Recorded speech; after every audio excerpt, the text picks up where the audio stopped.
আপনাদের এলাকায় যুবকরা এতেকাফে বসে? কারা বসে? মুরব্বীরা।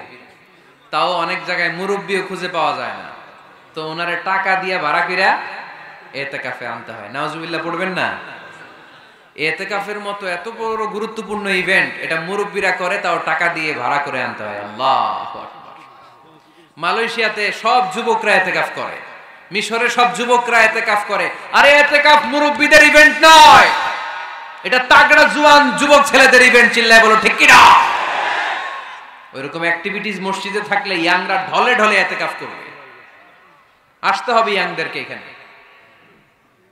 মুরব্বীদের মাজায় ব্যথা, কাশি দিলে বুকে ব্যথা, ডায়াবেটিক্স, আলসার, ওনারা কিসের এতেকাফ করবে? এরা তো ঘরে বসে নামাজ যদ্দুর পড়তে পারে, এটাতেই ডবল সওয়াব, ঠিক কি না? এতেকাফ মুরব্বীদের ইবাদত নয়, এতেকাফ যুবকদের ইবাদত। আমরা এই অ্যাক্টিভিটিজ মসজিদে দিতে পারি নাই, ফলে যুবকরা আসে না।